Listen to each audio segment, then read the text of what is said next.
The grand throne room of the palace stretched for nearly 1,000 feet. Tall crystal pillars rose from the white marble floor, and each one glowed with soft blue light that had been burning for over 3,000 years. The ceiling showed the night sky but the stars were not real. They were images made by ancient magic and machines that the no longer remembered how to build.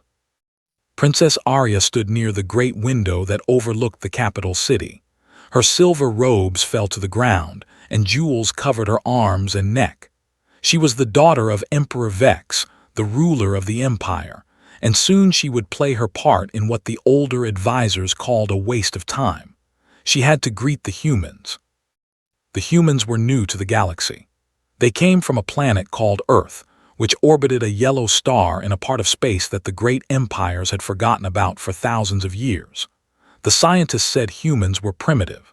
They said humans still fought wars with weapons that burned fuel instead of using the mind to control energy. They said humans lived only 80 or 90 years and forgot knowledge quickly because their brains were small. Still, the Galactic Council had decided that the humans must be acknowledged. 2 weeks ago, a human ship had entered space. The humans did not attack. They did not hide. They asked to speak with the leaders of the galaxy. The council decided to give them a chance, but not because they believed the humans were important. They agreed because it was a rule that had existed for 5,000 years. Any new species that reached space must be given the chance to speak. Advisor approached Princess Arya. His skin was a deep purple color, and his head was covered in small horns that sparkled like jewels. He had served her father for 200 years and believed that nothing new could ever be good. "The humans arrive within the hour," said. His voice was sharp like breaking ice.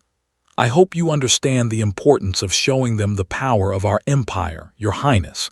These creatures need to understand that they are not our equals." Arya nodded but did not speak. She had studied the humans for the past 2 weeks. She read their history, which was filled with constant war and terrible suffering. She learned that humans had survived through courage and something they called love for their families. The thought such things were signs of weakness. They believed that logic and power were the only truths that mattered. "The hall is ready," another advisor said. This one was older and had worked with Arya's family for 500 years. "All the other species have taken their places. They came early. They sent their usual difficult ambassador. Everyone is waiting for the humans." The throne room filled slowly with the greatest powers in the galaxy. They who lived for 2,000 years sat in chairs made of stone.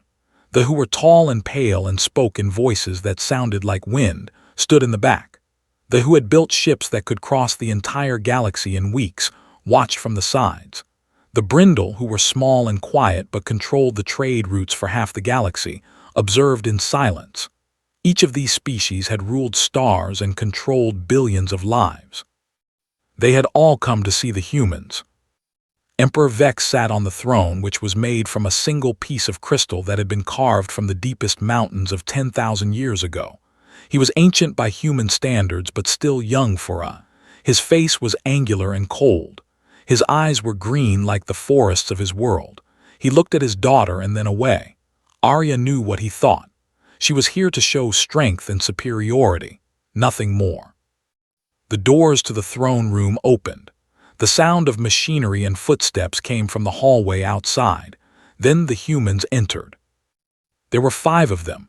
4 wore clothes that looked like armor, though it was different from anything they used.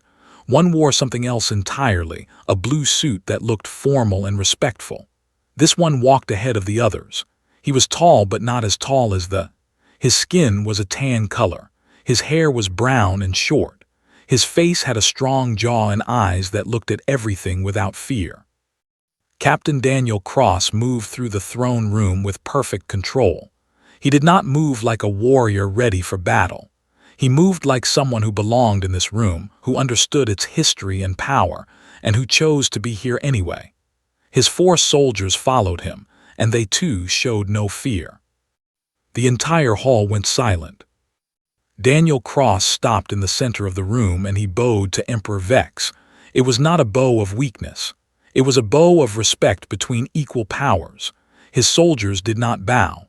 They simply stood calm and ready. Something happened to Princess Arya in that moment.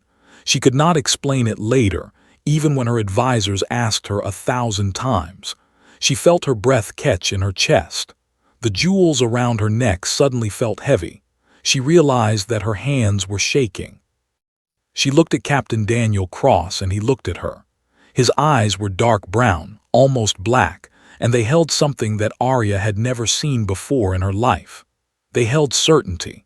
Not the certainty of someone who had never failed or suffered, but the certainty of someone who had failed many times, suffered greatly, and chosen to stand up anyway. "I am Captain Daniel Cross of the human military," he said. His voice was deeper than Arya expected. He spoke the language of the perfectly, though she could hear a small difference in how the words sounded. "I have come to represent the people of Earth. We come asking only for the chance to prove ourselves worthy of standing with you in the galaxy." Emperor Vex leaned forward slightly on his throne. His face showed nothing, but Arya knew him well enough to understand his thoughts. He was trying to decide if the human was brave or foolish. "The humans are newcomers," Emperor Vex said. His voice echoed through the hall. "They know nothing of the ways of the galaxy. They are violent, they are short-lived, they are not ready." Daniel Cross did not argue. He did not become angry or afraid. Instead, he smiled, and when he did, Princess Arya felt something change inside her completely. Something broke open that she did not know was closed. "We know we have much to learn," Daniel said, "but we are ready to learn, we are ready to work, and we are ready to do what is right, even when it costs us. I ask only for the chance to show you who we really are." The hall remained silent. The great powers of the galaxy did not know what to do with a human who showed respect but not weakness. A human who was honest about his own ignorance but also confident in his people's worth. Arya gripped the edge of the window and knew her life had changed in the moment this human stepped into the throne room. The diplomatic summit lasted 3 days. During those 3 days, Captain Daniel Cross spoke to the leaders of the galaxy about trade, technology sharing, and mutual defense. They listened carefully but said nothing. They argued that humans could never be trusted with advanced weapons. They wanted to know if humans could produce something unique that might be valuable. Daniel answered each question with honesty. He did not make promises he could not keep. He did not pretend that humans were more advanced than they were. Instead, he talked about what humans could do. They could adapt to new environments faster than almost any other species. They could work together even when they disagreed. They had a strong sense of loyalty that made them reliable partners. They understood sacrifice because they had sacrificed so much just to survive on their own world. When Daniel spoke about Earth, something strange happened in the throne room. Even the ancient leaned forward to listen. Even the proud stopped their arguments. Daniel talked about a world where the sun was strong and the rain fell harsh. He talked about humans surviving ice ages and floods and diseases. He talked about humans protecting their families, taking care of their children, fighting to keep their people alive through impossible times. "This makes you weak," one of the ambassadors said loudly. "Care for family is a weakness. It clouds judgment." Daniel did not become angry. He simply shook his head. "It makes us strong," he said. "We protect what we love, and that gives us the courage to do things that other species think are impossible. We do not fight for power or glory. We fight to keep our people alive. That is a kind of strength you cannot defeat with weapons." Princess Arya sat in her chair and watched him. She noticed the way he moved when he talked about humans facing danger. She noticed how his eyes grew darker and more intense. She noticed that when he spoke about Earth and human families, his voice carried something deeper than simple words. It carried love. During the evenings, the different species broke into smaller groups. There were meals and private conversations. On the second evening, Arya used her position as princess to arrange a private meeting with Daniel. She told the guards it was diplomatic protocol, which was true but not the full truth. The room where they met was small and made of white stone. A fire burned in one corner, kept alive by ancient magic. Daniel stood when Arya entered, and he bowed again, the same respectful bow from the throne room. "Captain," Arya said, and she was surprised by how strange her voice sounded. "I wanted to speak with you alone. The others speak only about politics and power. But I want to know about you, about Earth, about why you fight so hard for peace when your people could choose to stay safe in their own space." Daniel looked at her for a long moment. Arya felt her face grow warm. She did not know why she was nervous. She was a princess. She had spoken to the greatest minds in the galaxy. "Because safety that comes from hiding is not real safety," Daniel said finally. "My people came to space because we know that staying small and isolated leads only to slow death. We came because we believed that the galaxy held other good people. People who, if they knew who we really are, would want to work with us instead of against us." "But you could fail," Arya said. "The hate you already, the think you are primitive. My father believes that humans should be kept on your own world, not allowed to spread through the galaxy." "I know," Daniel said, "but failure is not the worst thing that can happen. The worst thing would be to never try. The worst thing would be to let fear stop us from reaching toward something better." Arya walked to the window and looked out at the city below. Millions lived in that city. Most of them believed what her father believed.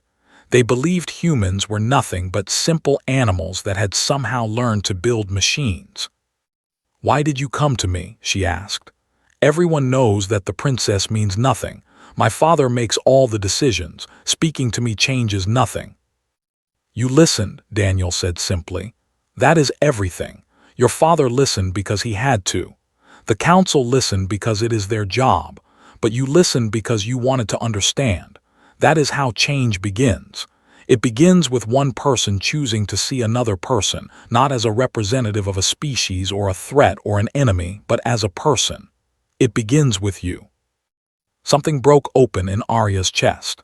She realized that she had been living her entire life inside a cage that she did not even know was there. The cage was made of expectations and traditions and rules that had existed for thousands of years. And this human, this supposedly primitive and simple human, had shown her a door in the wall of that cage. When Arya left that room to return to her chambers, she did something that shocked her guards. She began to study human history more deeply. She read about human art and music and philosophy. She learned that humans had created beautiful things even in the midst of their suffering. She learned that humans loved not because it was logical, but because love was what made them human. 3 days after Daniel left, Arya received a message through secret channels. The military leaders were planning something dangerous. They had decided that the human was too much of a threat to be allowed to leave the planet and carry what he had learned back to his people. They planned to hold him at the diplomatic compound until his ship could be destroyed. Then they would tell the galaxy that humans had betrayed the peace talks, and the military had no choice but to defend. Arya knew that if she revealed this plan, she would betray her father and her empire. She knew that the military leaders would see her as a traitor. She knew that everything she had been taught to value would be destroyed. But she also knew that Daniel Cross was right about one thing.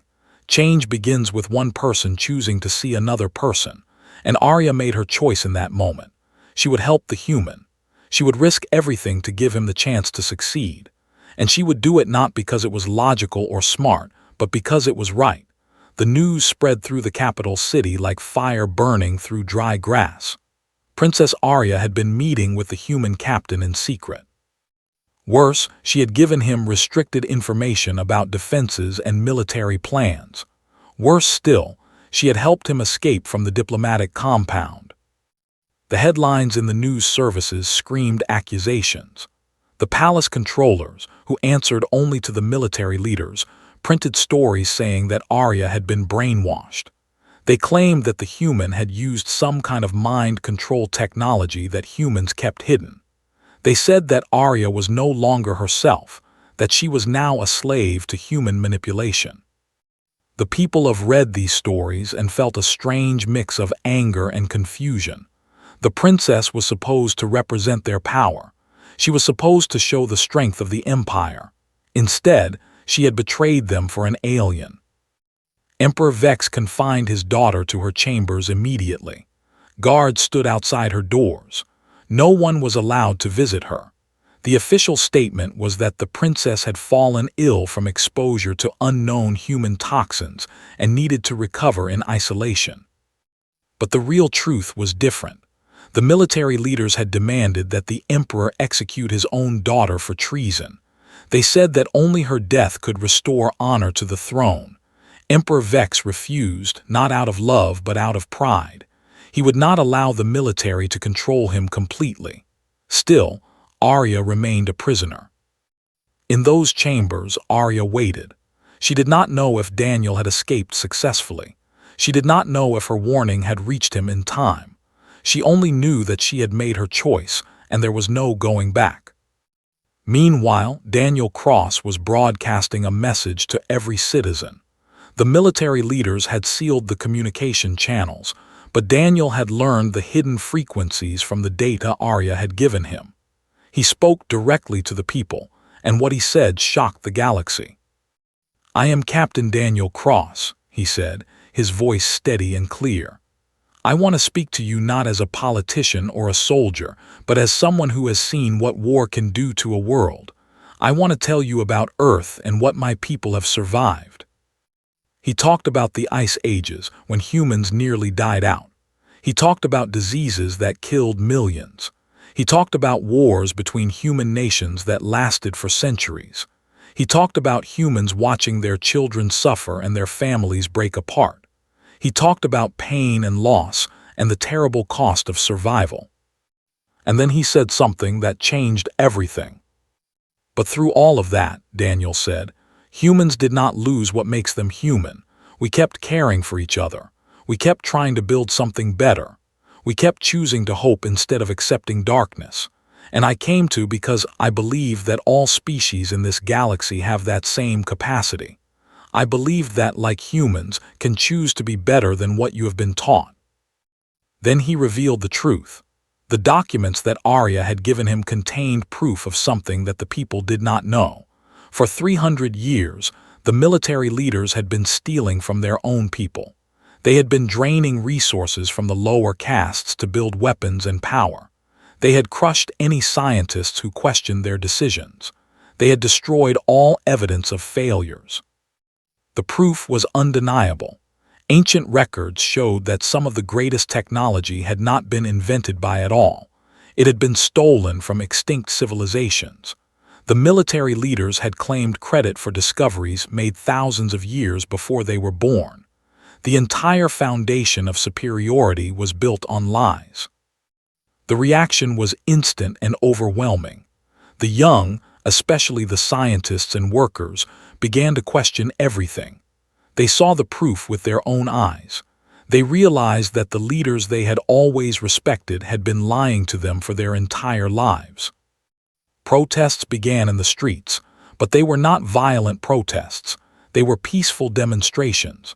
Thousands of gathered in public squares and demanded truth. They demanded answers from the military leaders. The military leaders tried to increase security and shut down the protests. But the guards, many of whom were young and had grown up with the younger generation, refused to hurt their own people. Some guards actually joined the protests.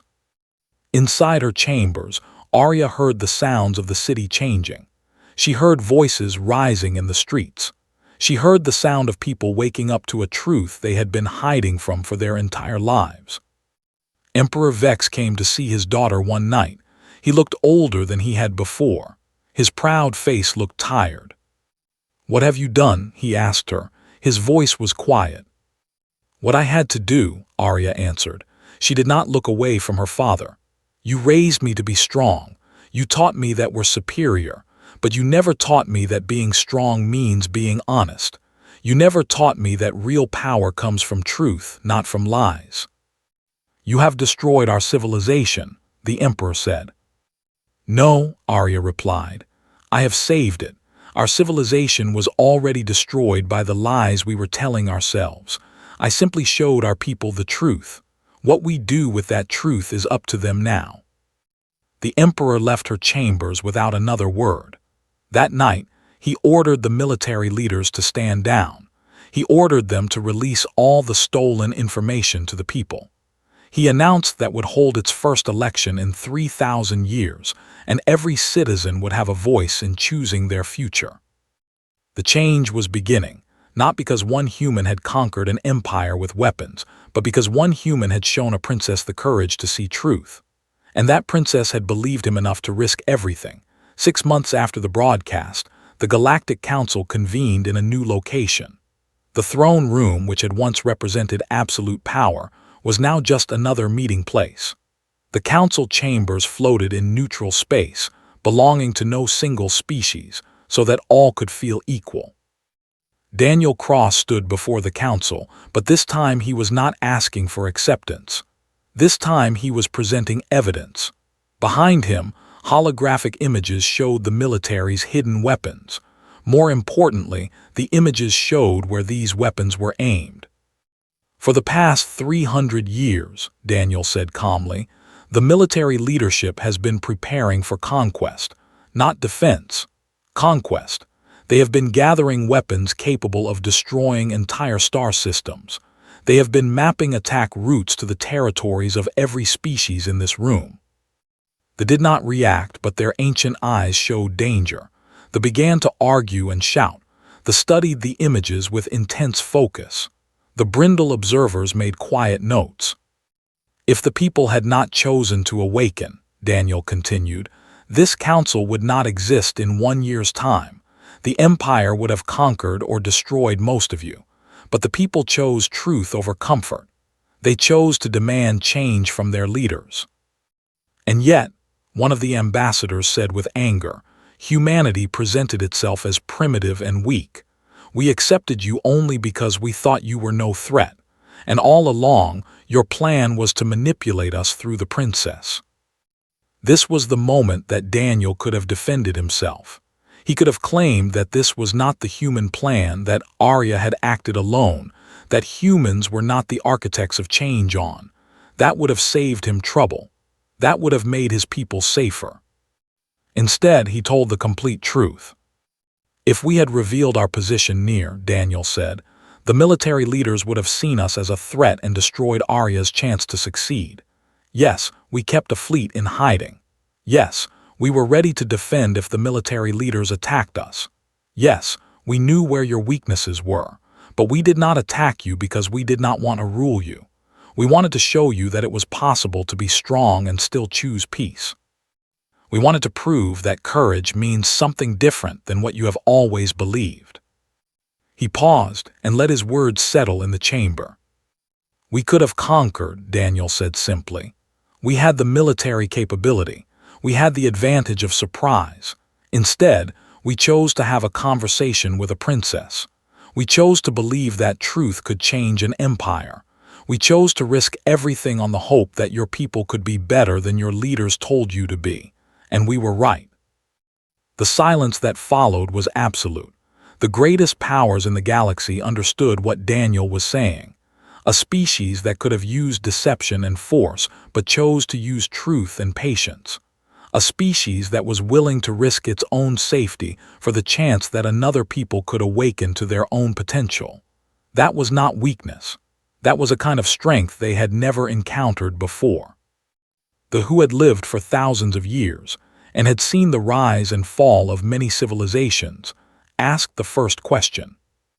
"Why did you not reveal this plan?" the eldest asked. "If humans are so strong, why hide?" "Because we knew that if we showed our strength, your leaders would have reacted with fear," Daniel replied. "Fear makes people desperate. Desperate people make mistakes that lead to war. Instead, we showed respect. We showed that we were willing to listen. We showed that we valued peace more than power. That was harder than showing weapons. That required more courage." The council voted that day. Humanity was accepted as equal members of the Galactic Council. More importantly, the military leaders were removed from power. The collective, as they now called themselves, would have a new government made up of elected representatives. But Daniel was not allowed to leave the council chambers immediately. The military leaders had demanded a trial. They said that Daniel had violated the laws of space by bringing a hidden fleet near. They said that humans were criminals and should be punished. It was Princess Arya who came to the council chambers to speak for the humans. She walked through the great doors in a simple white robe, her jewels gone, her crown gone. She looked like a person, not a princess. "I came here because I had to," she said. "The military leaders are right that Captain Cross hid his fleet. He hid it because he knew that my military would kill him if they knew the truth. But hiding a weapon is not a crime when you choose not to use it. Using force when you have complete power and choosing not to is not a crime. That is not a crime. That is honor." She looked directly at Daniel when she spoke these words. The entire council understood what was happening. The princess was not just defending the human. She was standing with him. She was telling the galaxy that she believed in him completely. "My people have made many mistakes," Arya continued. "We believed that we were better than other species. We believed that power came from weapons and control. We believed that caring for others was weakness. But a human captain came to our world and showed us something different. He showed us that strength comes from being honest about who you are. He showed us that courage means doing what is right even when it costs you everything. He showed us what it means to be truly civilized." The council voted again. Daniel Cross was declared innocent. More than that, he was awarded the Medal of Galactic Peace, an honor that had not been given in 2,000 years. As the session ended, Daniel approached Arya. For a moment, they stood together in a room full of the greatest powers in the galaxy, and none of it mattered. What mattered was that a human and had found a way to see each other as equals, as partners, as people who could build something new together. "Thank you," Daniel said to her. "No," Arya replied. "Thank you for showing me who I could become." 1 year had passed since the Galactic Council opened its doors to humanity. The joint space station orbiting was the largest structure ever built by multiple species working together. Its halls were filled with humans and Brindle working side by side. They were building something that had never existed before in the galaxy, real cooperation between different worlds. Captain Daniel Cross was no longer just a military officer. He had been appointed as the head of the Integration Office, responsible for managing the relationship between humanity and all the other species. Princess Arya worked beside him, using her knowledge of culture to help bridge the gaps between worlds. In the private chambers of the station, Daniel and Arya sat watching the ships through the observation window. Human vessels worked with ships, coordinating their movements in perfect synchronization. It was a sight that would have been impossible 1 year ago. "Do you ever regret what you did?" Daniel asked her. "Giving me that information, helping me escape, standing against your own father." Arya was quiet for a long moment. When she answered, her voice was steady and sure. "Not for a single moment," she said. "I spent my entire life trapped in a role that I did not choose. I was supposed to be the perfect princess. I was supposed to believe what my father believed. I was supposed to marry someone chosen by the council and produce heirs to continue the empire. I was supposed to be strong, but only in the ways that the empire approved. I was supposed to care about power and status and nothing else." She turned away from the window and looked at Daniel. "Then you came," she said. "You walked into that throne room and treated me like a person, not like a title. You showed me that strength could mean something different.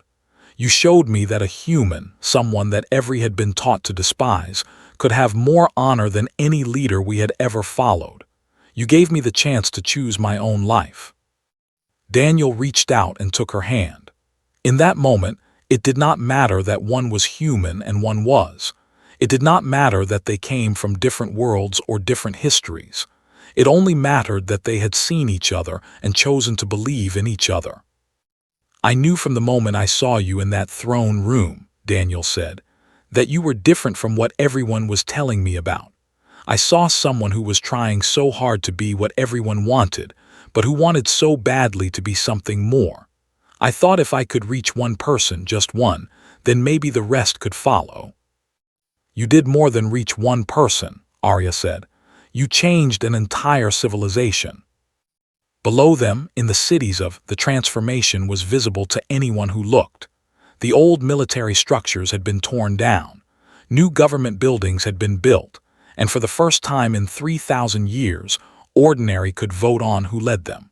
The young people were studying with humans, learning about Earth and human philosophy.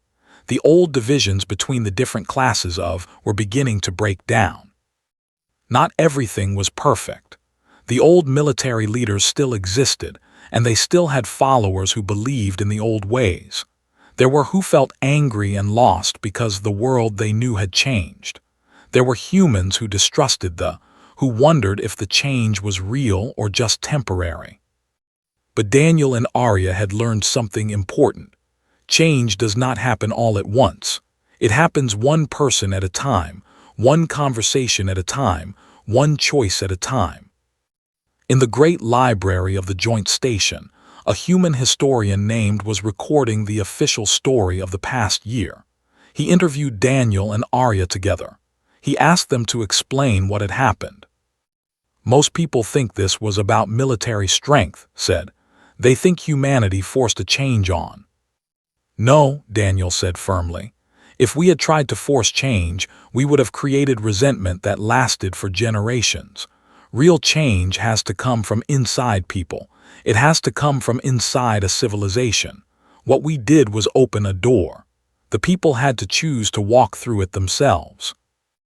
Arya added, "What surprised me most was that my people were ready for this. They were tired of the lies. They were tired of being told what to think and what to believe. They were tired of a system that told them to value power more than truth.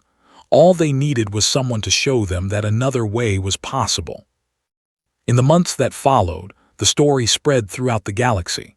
The story of a human captain who came to the greatest empire in the known galaxy and changed it not with weapons or conquest, but with honesty and respect.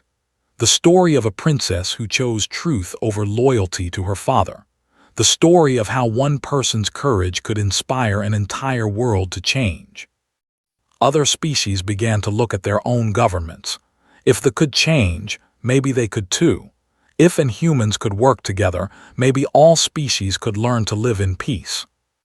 Daniel and Arya became symbols of something new. They were invited to speak on planets across the galaxy. They visited universities and schools. They told their story over and over again. But in their private moments, away from the official events and public speeches, they talked about something simpler. They talked about the first moment they saw each other in the throne room. They talked about the choices that led them to that moment. They talked about how different their lives could have been if either of them had chosen differently. On the observation deck of the station, watching the ships move across the stars, Daniel asked Arya one more question. "If you could go back," he said, "and choose not to help me, would you change anything?" Arya smiled, and in that smile was the answer. She would not change anything. She had walked away from a throne and found something far more valuable. She had found the freedom to be herself. She had found someone who saw her for who she really was. She had found love. And in that love, humanity had found the beginning of a future that neither species could have built alone. The age of separation and prejudice was ending. The age of understanding and partnership was beginning. And it had started not with battles or declarations, but with one human soldier who entered a throne room and showed a princess that the world could be different. The stars above them shone brightly, and below them, two worlds learned how to dream together.